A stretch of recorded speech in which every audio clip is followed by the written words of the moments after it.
Bonjour à tous. Dans la dernière vidéo, je vous avais présenté le problème de l'approvisionnement en eau et les conséquences du changement climatique autour des pays de la Méditerranée, notamment en France et en Espagne.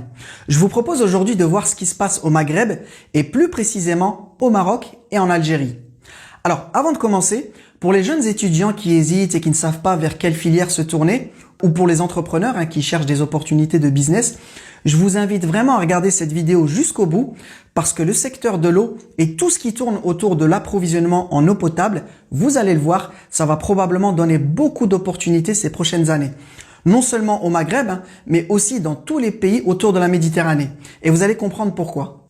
Comme on l'avait vu lors de la dernière vidéo, les travaux du GIEC montrent clairement qu'on se dirige vers de plus en plus de sécheresse dans tous les pays autour de la Méditerranée, et particulièrement dans les pays du Maghreb. Non seulement parce qu'il risque d'y avoir de moins en moins de pluie, mais surtout à cause de la hausse des températures moyennes, qui accélère l'assèchement des sols et l'évaporation de l'eau. Que ce soit pour le Maroc ou l'Algérie, la hausse des températures, elle est déjà là, et elle est déjà mesurée, comme on peut le voir sur les historiques de température. Le problème, c'est qu'à la base, le Maghreb se trouve déjà dans la zone la plus aride du monde. Voici la carte d'un indicateur qu'on appelle le stress hydrique, qui correspond en gros à la quantité d'eau disponible par rapport à la population locale. Comme vous le voyez, le Maghreb fait partie des zones les plus arides au monde, avec le Moyen-Orient et l'Australie par exemple. Ça ne date pas d'hier, évidemment. Et l'avantage, c'est que les pays du Maghreb sont déjà habitués à la rareté de l'eau. Donc ces pays ont appris depuis longtemps à optimiser les ressources en eau. Mais ce qui pose maintenant des difficultés, c'est d'un côté le changement climatique qui devient de plus en plus visible et d'un autre côté, la croissance démographique de ces 30 dernières années. Parce qu'en 1985, l'Algérie et le Maroc avaient à peu près le même nombre d'habitants, autour de 22 millions. En 2020, la population algérienne a carrément doublé, à 43 millions, et au Maroc, on est à environ 37 millions d'habitants. Évidemment, quand la population augmente comme ça, les besoins en eau augmentent aussi vite. Et à ça, vous ajoutez le développement économique avec de nouvelles activités, et ce qui crée forcément de nouveaux besoins en eau. Entre 1985 et 2019, le PIB de l'Algérie a connu une croissance de 280%. Et sur la même période, le Maroc, lui, a connu une croissance de 700%. C'est-à-dire que le PIB du Maroc a été carrément multiplié par 8. Et si en Algérie, aujourd'hui, l'économie est toujours très dépendante des hydrocarbures, le Maroc, lui, a très bien réussi à diversifier son économie, agriculture, tourisme, industrie. Donc c'est évidemment une très bonne chose pour le pays, mais ces activités consomment de plus en plus d'eau et ça crée des problèmes de tension sur les ressources. Alors, avant de voir en détail d'où vient l'eau en Algérie et au Maroc, on va déjà voir comment cette eau est consommée. Lorsqu'on pense au Maroc, on croit souvent que ce qui consomme le plus d'eau, c'est ça. Les piscines dans les villas, les hôtels, etc. Alors, c'est pas du tout ça. Le secteur qui consomme le plus d'eau au Maroc et de très loin, c'est l'agriculture. 85% de l'eau au Maroc est utilisée dans le secteur agricole. La consommation des ménages, c'est 12% et l'industrie, c'est 3%. De l'autre côté, en Algérie, l'agriculture, c'est 70% de la consommation d'eau. Pour les ménages, c'est 27% et l'industrie, 3%. Donc, ce qu'on voit déjà, c'est que le premier secteur qui souffre quand il n'y a pas assez d'eau dans les deux pays, c'est l'agriculture. C'est le même problème. Par contre, quand on regarde en détail les données économiques, on se rend compte que les conséquences, elles, ne sont pas du tout les mêmes pour le Maroc et l'Algérie. En Algérie, quasiment la totalité de la production agricole est consommée dans le pays et il y a très peu d'exportation. En 2019, par exemple, d'après la douane algérienne, l'Algérie a exporté seulement 407 millions de dollars de produits alimentaires. Alors que le Maroc, la même année, a exporté plus de 6 milliards de dollars de produits alimentaires. Le secteur agricole au Maroc, c'est un secteur qui est extrêmement performant. Et c'est aujourd'hui l'un des principaux atouts à l'export du Maroc. Donc, si rien n'est fait pour lutter contre les sécheresses ces prochaines années, en cas de baisse des rendements agricoles, pour le Maroc, ça posera surtout un problème d'exportation et de rentrée des devises étrangères. Mais pour l'Algérie, en cas de baisse des rendements agricoles, c'est beaucoup plus grave parce que ça va poser un problème de sécurité alimentaire pour la population. Déjà aujourd'hui, l'Algérie importe beaucoup de produits pour garantir l'alimentation de sa population. Mais s'il y a une sécheresse qui dure, elle devra en importer beaucoup plus que d'habitude. Alors, si à ce moment-là, le prix du pétrole est élevé et que la production de pétrole algérien continue à de bons niveaux, ça posera probablement pas de problème particulier. L'exportation d'hydrocarbures permettra à ce moment-là, à l'Algérie, d'importer plus de produits alimentaires sans aucun souci. Mais si jamais le prix du pétrole baisse longtemps, ou bien si les réserves algériennes ne sont plus suffisantes, là, ça pourrait vraiment être catastrophique pour le pays. Parce que le pire dans un pays, c'est quand la sécurité alimentaire n'est plus garantie et qu'on rentre dans des mesures de rationnement des produits de base, etc. Ça, en général, ça crée très vite des troubles politiques et ce serait bon ni pour la stabilité de l'Algérie, ni pour tout le Maghreb d'ailleurs, parce que la région a aujourd'hui surtout besoin de stabilité et de tranquillité pour se développer et surmonter les défis qui arrivent.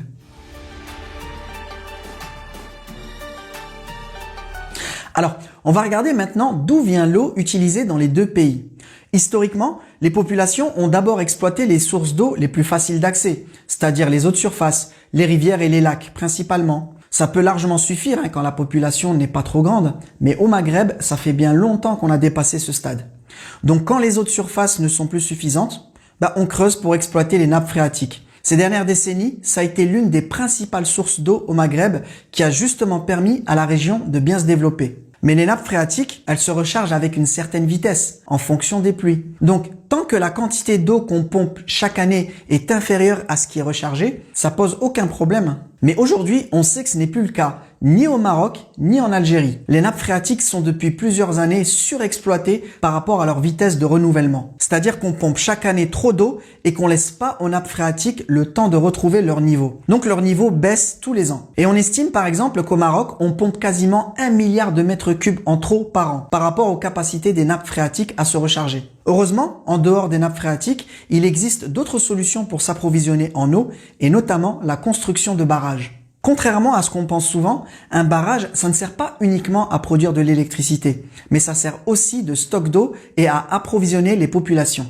Parce qu'en fait, le problème avec les saisons, c'est qu'on peut avoir beaucoup de pluie en hiver, mais trop rapidement. Beaucoup plus que ce qu'on peut consommer à ce moment-là. Et parfois, ça crée même des inondations. Si on n'arrive pas à stocker cette eau, elle va s'écouler et rejoindre la mer. Et là, c'est fini. Elle va se mélanger à l'eau salée, donc c'est perdu. Donc le fait de construire un barrage, ça permet de stocker cette eau en hiver, quand il y a beaucoup de pluie, et de l'utiliser ensuite tout au long de l'année, surtout en été quand il pleut beaucoup moins. Le Maroc a construit aujourd'hui 149 barrages et l'Algérie en a construit 80. Et chaque année, le taux de remplissage des barrages, c'est une donnée cruciale qui est surveillée de très près pour estimer justement les réserves. Voilà le taux de remplissage des barrages au Maroc chaque année depuis 2014. Ce qu'on voit, c'est qu'on a une tendance qui est plutôt à la baisse. C'est assez clair. C'est-à-dire que le niveau moyen des réserves d'eau dans les barrages a tendance à diminuer ces dernières années au Maroc et évidemment ça a alerté les autorités. Mais on va y revenir un peu plus loin en détail en parlant de la situation actuelle. En ce qui concerne le niveau des barrages en Algérie, là je suis désolé, je n'ai pas vraiment les données parce qu'il semble qu'en Algérie ces données ne soient pas vraiment publiques. Au Maroc on peut consulter au jour le jour les niveaux des barrages, c'est public, c'est sur le site de la Direction Générale de l'Eau. Mais pour l'Algérie je n'ai trouvé aucune info complète concernant ces données. Donc si jamais vous avez des sources, n'hésitez pas à les mettre en commentaire. Je sais pas trop pourquoi c'est pas publié en Algérie, mais ce serait vraiment intéressant de regarder. Quoi qu'il en soit, il est très probable que la situation en Algérie soit à peu près la même qu'au Maroc, voire peut-être même pire. Parce que quand on regarde le niveau des pluies en Algérie ces dernières années, sur une moyenne à 5 ans, l'Algérie n'a jamais eu si peu de pluie depuis au moins un siècle. Donc le niveau des barrages est sûrement très bas. Et donc si les barrages sont évidemment précieux pour l'approvisionnement en eau, ils ont quand même l'inconvénient de dépendre des conditions climatiques et notamment de la pluie, qui est variable d'une année à l'autre. Pour moins dépendre des pluies, le Maroc, comme l'Algérie, utilise depuis très longtemps une autre source pour s'approvisionner en eau, le dessalement de l'eau de mer. Le Maroc dispose aujourd'hui de 6 stations de dessalement, dont la dernière en date, à Agadir, qui vient tout juste d'être terminée. Et l'Algérie, pour sa part, a installé 11 stations sur la Méditerranée.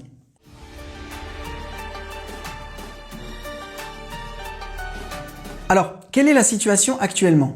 Pour le Maroc, au moment où je fais cette vidéo, il n'y a pas à ma connaissance de pénurie d'eau ou de rationnement, mais la situation n'est pas bonne du tout par rapport aux années précédentes et elle est surveillée de très près par les autorités. Parce que dans certaines provinces, et notamment du sud du Maroc, il y a vraiment eu très peu de pluie et le niveau des barrages est très bas. On ne sait pas vraiment si les pluies vont arriver ces prochaines semaines, mais certaines provinces ont déjà pris des mesures pour anticiper et préparer la saison estivale, comme la préfecture de Marrakech par exemple, qui vient de réglementer, depuis le 26 janvier dernier, certains usages de l'eau considérés comme abusifs. Par exemple, il y a beaucoup de gens qui ont pris l'habitude de forer sur leur terrain jusqu'à la nappe phréatique pour prendre de l'eau directement sans avoir de facture à payer. Mais maintenant, ça, c'est interdit. Et pour diminuer les gaspillages d'eau, la préfecture a aussi demandé aux industriels et aux professionnels du tourisme de faire des audits sur leur consommation. Donc ce problème est pris très au sérieux au niveau local et au niveau national. Pour remédier à ce problème sur le long terme et se préparer au changement climatique, le Maroc a lancé un énorme plan d'investissement de 11 milliards de dollars en 2020 qui s'appelle le plan national de l'eau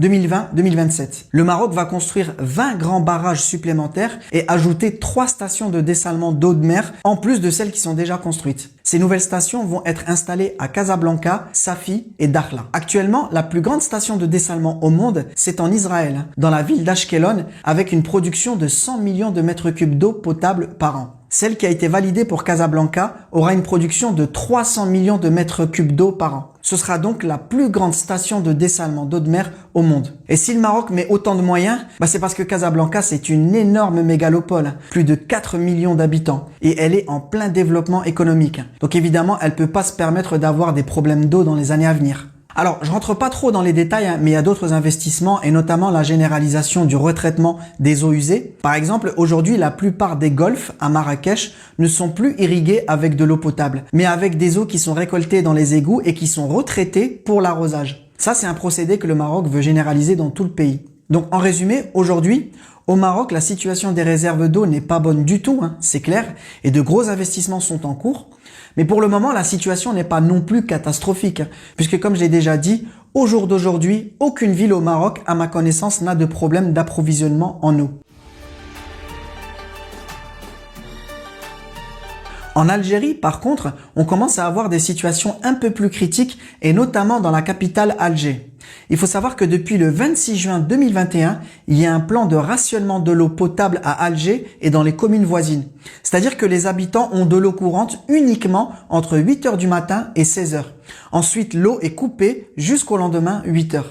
Au moment où je fais cette vidéo, ce plan est toujours en vigueur dans la capitale, donc depuis plusieurs mois. Et c'est malheureusement très pénible pour les habitants d'Alger parce qu'ils ont dû s'organiser pour faire face à ce problème. Et l'un des moyens de s'organiser, c'est d'investir ce genre de citerne en plastique qu'on remplit pendant les heures où il y a de l'eau courante. C'est pour ça que depuis quelques mois, le prix de ce type de produit a flambé à Alger et c'est un business qui s'est d'ailleurs développé très très vite. Alors, pourquoi on en est arrivé là dans la capitale algérienne ? Déjà, comme on l'a vu avant, ça s'explique en partie par le niveau des pluies ces dernières années, qui n'a jamais été aussi bas en Algérie depuis quasiment un siècle. Et il est quasi certain que le niveau des stocks d'eau et des barrages en Algérie est très très bas actuellement. Mais d'un autre côté, beaucoup de journalistes algériens pensent que ça n'explique pas tout et ils pointent clairement du doigt un manque d'anticipation et une mauvaise gestion dans le secteur de l'eau. Ce qui est sûr, c'est que les investissements dans le secteur de l'eau, ça prend des années et des années. Pour un grand barrage, par exemple, il faut compter entre 5 et 8 ans de travaux.